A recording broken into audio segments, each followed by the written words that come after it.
Vamos fazer a nossa declaração da nossa Bíblia hoje, da nossa palavra.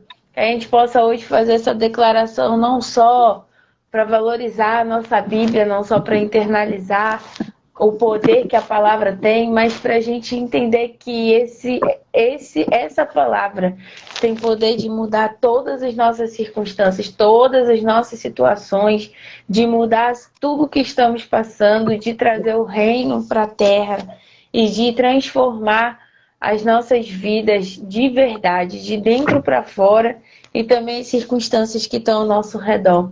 Amém? Vamos lá? Essa é a minha Bíblia.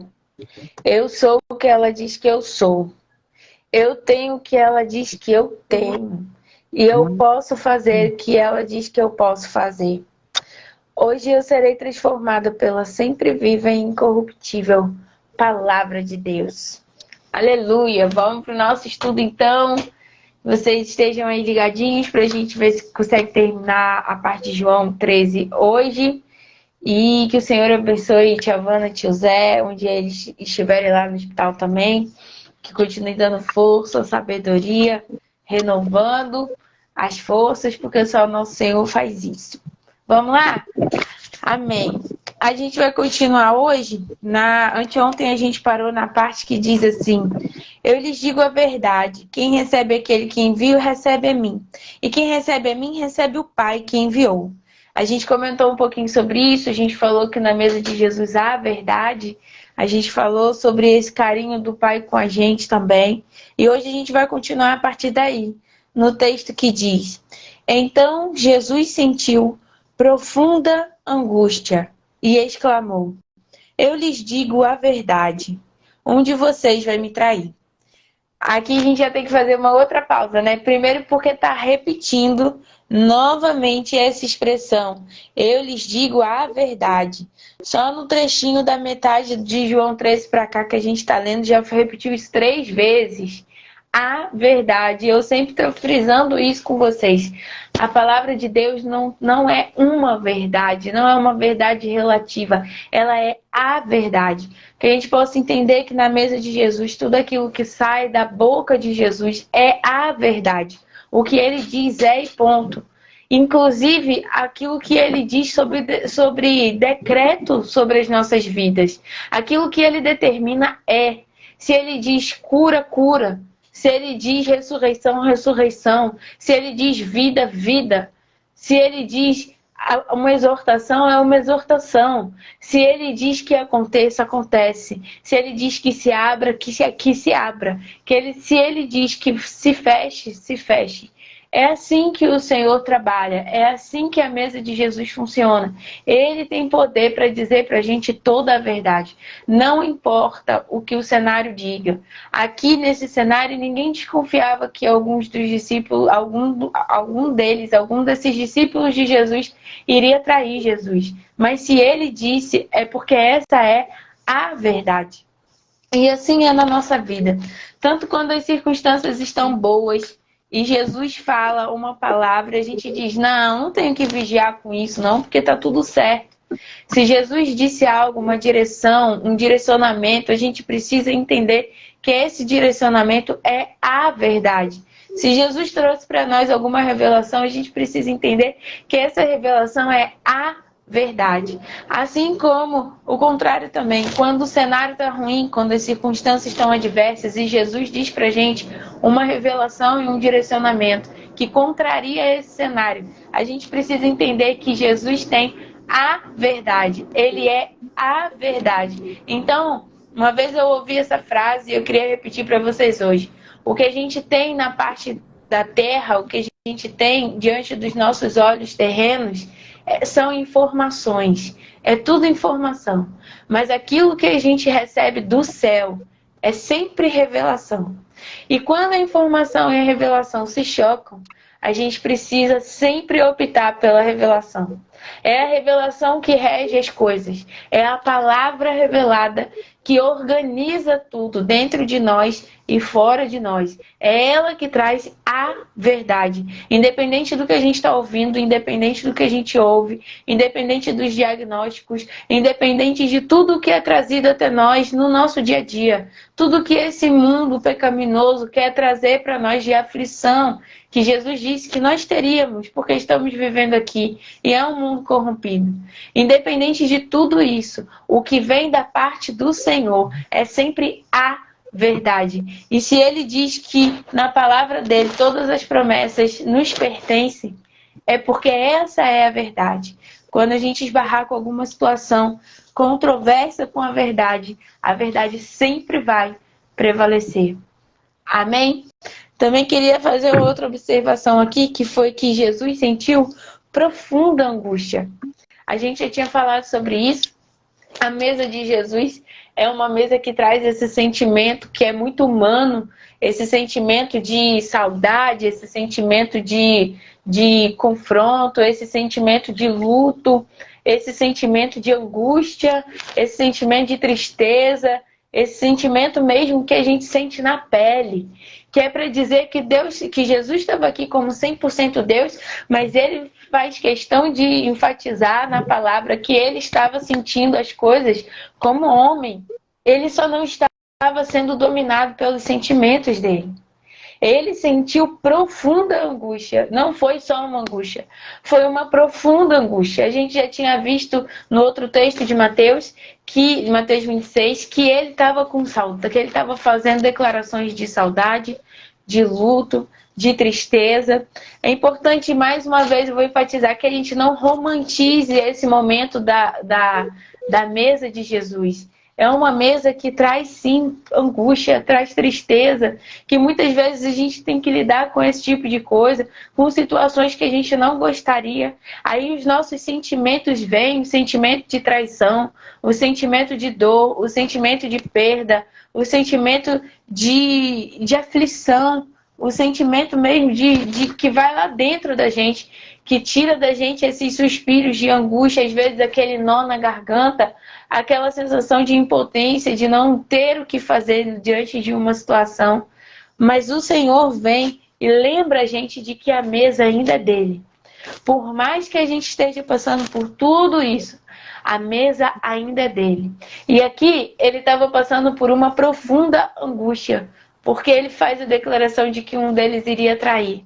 Mas ele continua dizendo para nós, com as atitudes dele, de que ele é um filho maduro, que não é levado pelas suas emoções, pelos seus sentimentos, por mais que esses sentimentos sejam legítimos, por mais que esses sentimentos sejam verdadeiros e tenham inúmeros motivos para acontecer. Ele ainda continua sendo o Senhor da mesa. Jesus Cristo é o Senhor. A palavra lá em Atos vai dizer isso, em Atos 2, eu não lembro o versículo, que Jesus Cristo é o Senhor. Nós precisamos sempre lembrar que, independente do que estamos sentindo, independente dos sentimentos mais humanos que podem ser aflorados em nós, Jesus continua sendo o Senhor da mesa. Se a gente sai da mesa, a gente não corresponde às expectativas dele. Mas se a gente continua na mesa, ainda que tudo fique confuso, ainda que tudo fique doloroso, ainda que tudo fique querendo tirar a nossa paz, a gente precisa sempre lembrar que é a verdade, o próprio Senhor, o próprio Jesus, que continua sendo o Senhor da mesa. Ele continua sendo o Senhor da minha vida e da sua, o Senhor da minha emoção e da sua, o Senhor da minha dor e da sua. Ele continua tendo controle de todas as coisas. Então a gente precisa lembrar que a mesa é do Senhor. E ele também sentiu profunda angústia. Todas as vezes que a gente se sentir muito angustiado, que a gente se sentir muito afrontado pelas situações da vida, que a gente sentir dor, a gente precisa ir até o Senhor e lembrar que Ele também sentiu o que sentimos, que Ele entende o que estamos passando e que Ele tem autoridade para, com uma verdade, a única verdade, que é a sua própria palavra, que são os decretos da sua boca, mudar tudo o que estamos passando, de dentro para fora e ao nosso redor. Jesus sempre faz questão de trabalhar de dentro para fora, para depois cuidar do que está à nossa volta, para que a gente não fique prisioneiro de que esteja tudo bem do lado de fora, para entender que Ele é o Senhor de todas as coisas. Mas Ele muda o nosso interior, para que a gente saiba que Ele continua sendo o nosso Senhor. E aí também Ele vem transformando todas as coisas ao nosso redor. Esse é o Senhor da mesa. Essa é a mesa de Jesus. E aí ele continua dizendo: um de vocês vai me trair. A palavra vai dizer: os discípulos olharam uns para os outros sem saber a quem ele se referia. E aqui tem uma coisa interessante também. Se os discípulos ficaram olhando uns para os outros sem saber quem era, é porque Judas não dava sinal de traidor. Às vezes tem pessoas ao nosso redor que não dão sinal de que vão nos trair. Mas Jesus sabe quem são as pessoas que estão ao nosso redor. Então, até sobre os nossos relacionamentos, sobre as nossas conexões, sobre com quem estamos lidando, é importante que a gente confie no Senhor. Às vezes a gente fica desconfiando tanto das pessoas e a gente não desconfia, digamos assim, da pessoa certa. Às vezes geralmente vem de onde a gente menos espera. Uma traição, uma decepção, algo que mexe com a gente, que nos causa frustração, que abala uma relação. Mas a gente também precisa saber que Jesus sabe quem está sentado na mesa com a gente. Jesus sabe quem são as pessoas que estão na nossa vida, quem são as pessoas que estão ao nosso redor. A gente não precisa ficar preocupado em ser feito de bobo ou não. Porque o Senhor é quem cuida dos nossos relacionamentos. É o Senhor que sabe tudo que estão dizendo sobre mim, sobre você. É o Senhor que ouve conversas quando a gente nem tá. É o Senhor que sabe dos pensamentos de alguém que tem algum tipo de inveja, que trama algo contra nós. A gente não precisa ficar paranoico olhando para o lado e dizendo: acho que aquela pessoa não gosta de mim. Acho que aquela pessoa está me perseguindo. Acho que aquela pessoa não quer ser meu amigo. A gente não precisa ficar com esse complexo de perseguição, porque o Senhor já viu todas as coisas. E se a gente está na mesa com Ele, Ele vai trazer verdade para a mesa. Ele vai dizer quem é quem. E aqui também a gente aprende a não julgar, mais uma vez, como a palavra diz, segundo os nossos olhos, segundo as aparências. Acho que se a gente fosse chutar uma pessoa aqui na mesa que fosse trair Jesus, seria Pedro. Aquele que o próprio Jesus repreendeu, disse: afasta-se de mim, Satanás, para trás de mim. Pedro, que sempre falava: não me lava, depois me lava, depois confunde as coisas, bota os pés pelas mãos, troca os pés pelas mãos, tinha uma espada guardada. Se a gente fosse pensar em alguém que tivesse um perfil ali até violento, digamos assim, por causa do seu impulso, da sua impulsividade, a gente ia falar: acho que Pedro ia trair Jesus. Mas era Judas. E ninguém desconfiava de Judas. Ninguém. A Bíblia diz que os discípulos ficaram se olhando sem saber quem era. Então Judas não deu nenhum sinal de quem ele era. Mas o Senhor sabe dos nossos corações. Lembra que ele falou um pouquinho antes, a gente falou anteontem: eu conheço aqueles a quem eu escolhi. Eu sei quem é quem. Então o Senhor sabe do coração de quem, tanto do seu quanto quem está do seu lado. Você não precisa subir um muro no seu coração e se fechar para as pessoas porque alguém te feriu, alguém foi infiel com você, alguém mentiu para você. Isso não significa que todos os outros 11 vão fazer isso. E também não significa que você vai sempre saber porque alguém deu um sinal ou outro sinal. Significa que você precisa simplesmente confiar o seu coração ao Senhor. E Ele tem a verdade para dizer para você de quem é quem. Ele é que cuida de você, Ele é que cuida do seu coração. E Ele é que toma as suas dores. Ele é que traz revelação. Olha, essa pessoa aqui, não anda mais com ela. Olha, essa pessoa aqui parece que não tem nada a ver comigo, mas eu o amo, é meu filho. Ele vai se converter, cuida dele para mim.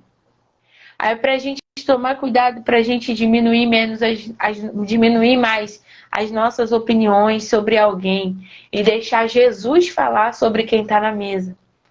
Por mais que você tenha um olhar muito observador, às vezes a gente fala assim, né? Eu sou muito observadora.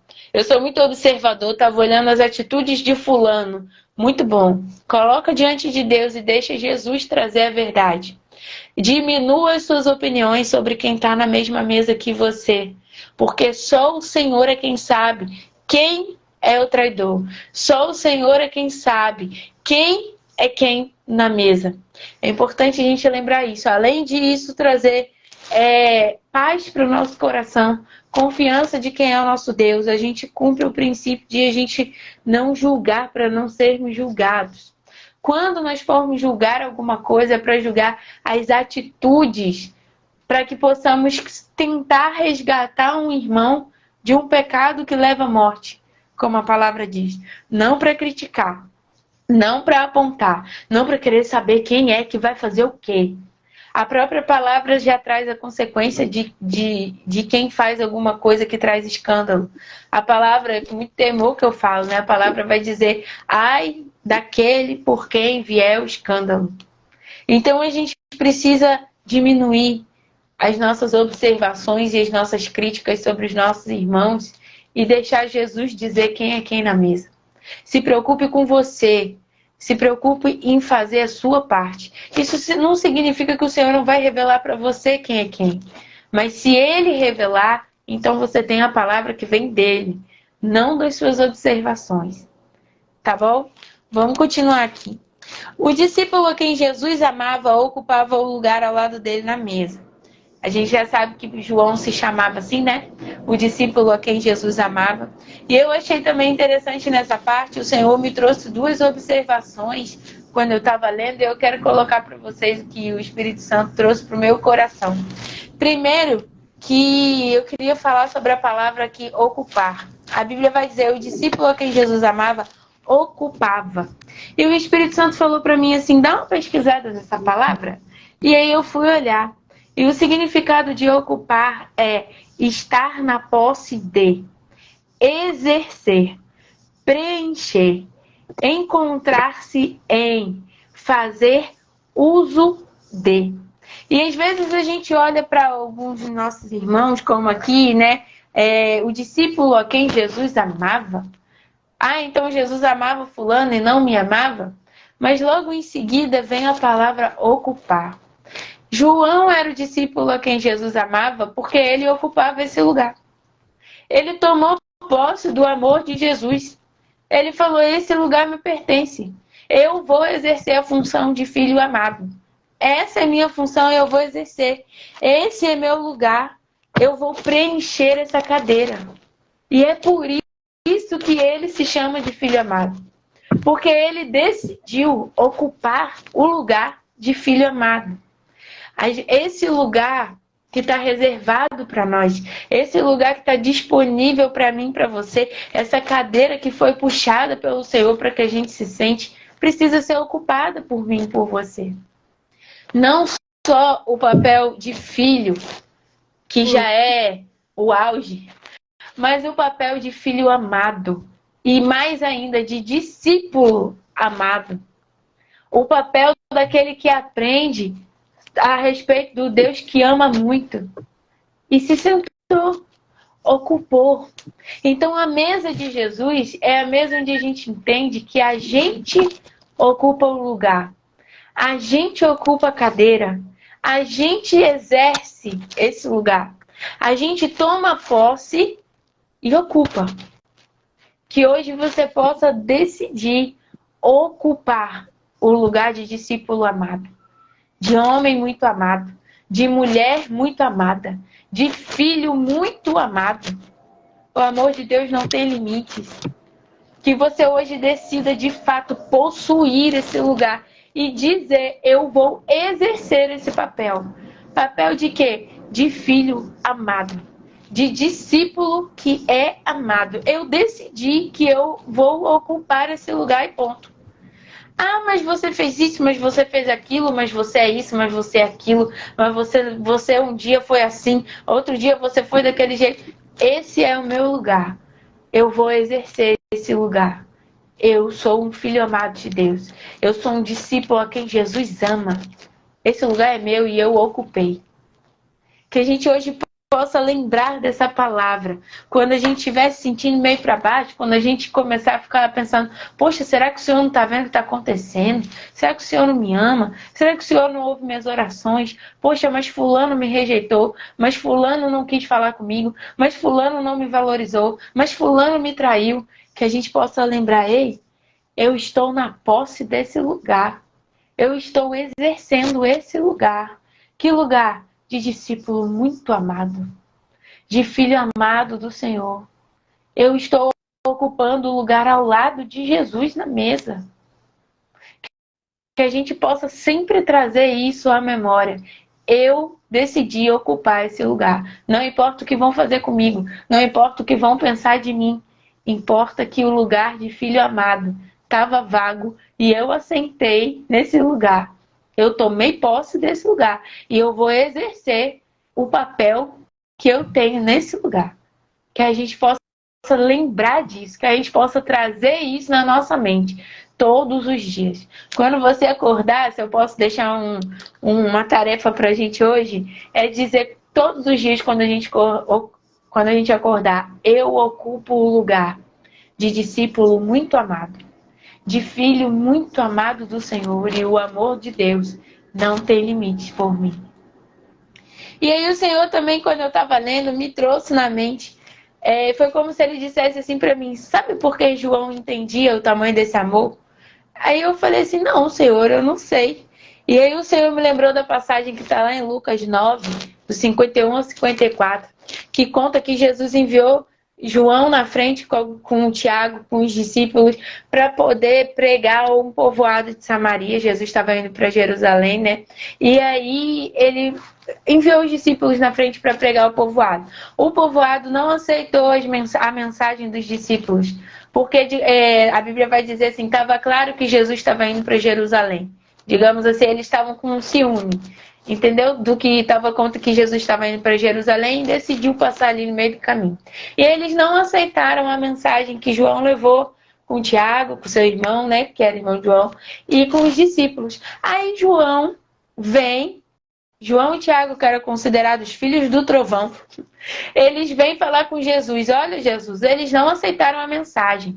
O Senhor quer que a gente faça cair fogo, que a gente peça para cair fogo do céu. Igual Elias tinha feito lá no Antigo Testamento, que Elias falava, se eu sou homem de Deus, que caia fogo do céu e consuma vocês e seus homens. Quando foram prender Elias. Aí João chega para Jesus e fala assim, o Senhor quer que a gente peça para que caia fogo do céu sobre eles? Porque eles não aceitaram a mensagem. Aí a Bíblia diz que Jesus olha para eles e repreende João e diz, você precisa discernir o espírito que está em você. Você precisa discernir de que espírito você pertence. A que espírito você pertence. Não é o espírito que julga, mas o espírito que salva. A Bíblia vai dizer na versão NVI, se eu não me engano. O espírito que está em você não é o espírito que vem para julgar, para condenar, mas o espírito que vem para salvar. Eu vou tentar abrir aqui rapidinho, porque o Senhor está falando para eu ler do jeito que está escrito. Então eu vou abrir aqui Lucas 9, no versículo 54. Diz assim: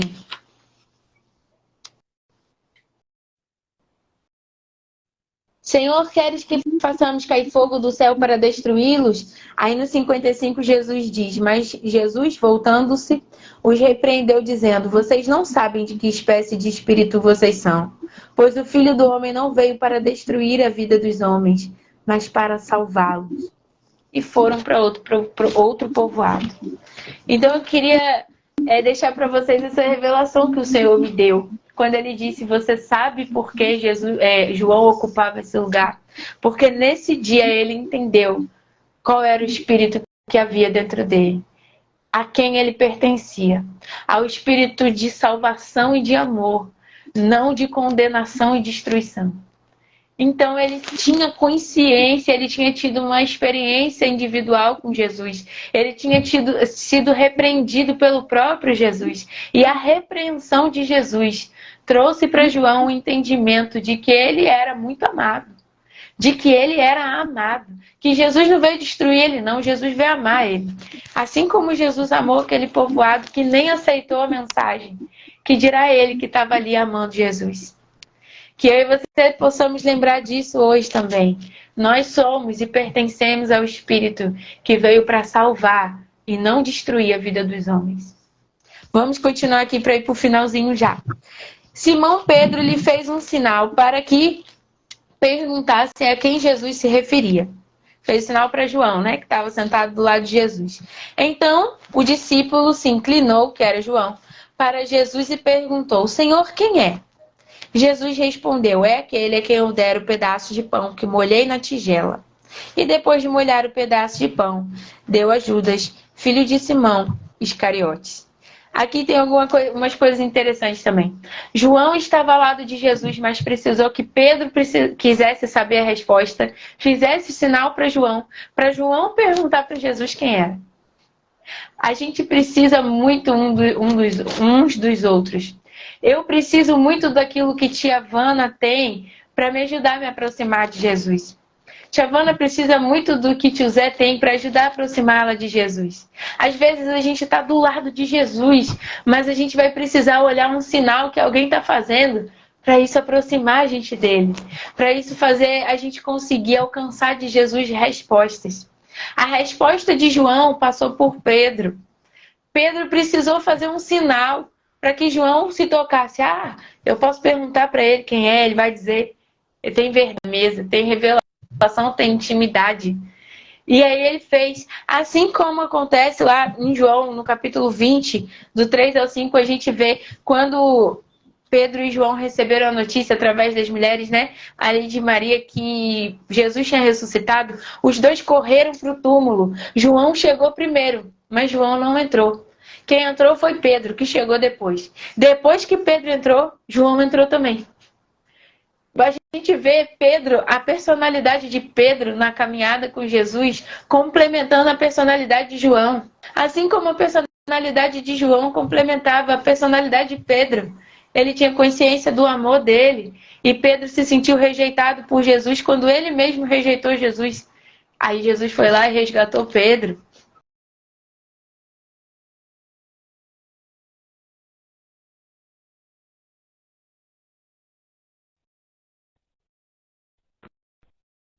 Para poder se aproximar de Jesus muitas vezes. Às vezes, o link que eu preciso para entender uma resposta do Senhor está na palavra que alguém me diz.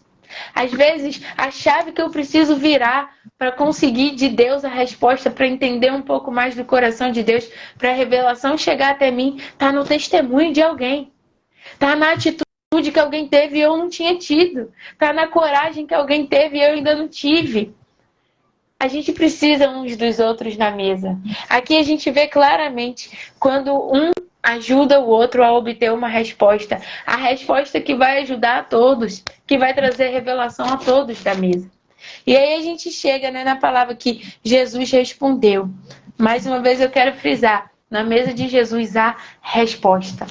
A resposta do alto na mesa de Jesus, não é fora da mesa. Apesar de tudo que acontece nessa mesa, é lá que a gente tem a resposta do próprio Senhor. João se inclinou para perguntar. Chegou perto do ouvido, perto do coração. Jesus falou sem precisar gritar. Ele estava perto. Eles estavam com a resposta perto. E Jesus deu um sinal para João, que os outros não sabiam. Porque João perguntou para Jesus. Inclinou e perguntou. João respondeu. E Jesus respondeu. Às vezes na mesa Jesus vai dar um sinal que é para você. Que você vai entender a resposta daquilo que você perguntou. Você vai entender o que os outros não vão entender. Porque é uma coisa entre Jesus e você. Você perguntou, você chegou perto do ouvido, você chegou perto da boca, você chegou perto do coração. E Jesus te deu um sinal que fez você discernir espiritualmente tudo o que estava acontecendo. É na mesa de Jesus que tem sinais individuais para mim e para você. E a parte da tigela, né, a gente já viu, tia Shirley trouxe essa dúvida pra gente. Jesus estava aqui tratando Judas como um convidado de honra na mesa. fazendo como se fosse um apelo para a alma de Judas. Olha, eu honro você, você é meu amigo, eu escolhi você. Mas na verdade, quando Judas come, aí mesmo é que o inimigo se apodera dele. E Jesus fala, vai fazer o que você tem que fazer. Porque o coração de Judas já estava corrompido. A gente aprende também na mesa de Jesus que até a honra que Jesus dá revela quem nós somos. A honra que Jesus dá para mim e para você vai revelar o que tem no nosso coração. Se é uma honra que vai glorificar o nome de Jesus, ou se é uma honra que vai trair o nome de Jesus. Nós não podemos, a gente precisa tomar cuidado para não negar o nome de Jesus com a honra que ele nos dá na mesa. A honra que vem da parte de Jesus é a honra que é para glorificar o nome dele, para trazer mais intimidade com ele. E não a honra que faz a gente levantar da mesa, esquecer dele, esquecer que um dia a gente passou tudo o que ele estava passando, esquecer que um dia a gente estava caminhando com ele, perto do coração dele, e viver nossa própria vida de acordo com aquilo que a gente acha que é a verdade. Porque Judas acreditou que ele tinha a verdade, mas o tempo todo a verdade estava ali sendo exposta na frente dele, se expondo na frente dele, tendo comunhão com ele, honrando ele. Mas ele preferiu a verdade do próprio coração, em vez de entender a verdade que o céu estava trazendo para ele. Que nós não sejamos como Judas, que a gente abra mão da nossa verdade, para que a honra que Jesus nos dá faça com que a gente glorifique o nome dele na mesa. E nesse mundo, para que todos possam ver quem é o nosso Jesus. Quando você permanece na mesa, quando eu permaneço na mesa, a gente não só é honrado por Jesus, mas a gente entende que toda honra e toda glória é dada para aquele que se entregou por completo, mesmo no meio de traição, de angústia, de dor, de luto, de saudade, de vergonha. Mas no meio de tanta intimidade, de tanto amor, de tanta verdade, de tanta revelação, de tanto ensinamento, de tanto exemplo, de tanto carinho, de tanta palavra de afirmação que foi dada ali a eles, de tanto compromisso e aliança. É nosso Jesus que está ali. É isso que tem na mesa. Essa é a mesa de Jesus. A mesa que muitas vezes a gente não quer passar, porque não tem só coisa boa, mas tem aquela parte da nossa humanidade caída. Mas é aqui que a gente é transformado e entende que a gente ocupa o lugar de discípulo muito amado por Ele. E de que a gente tem um compromisso com o nosso Senhor.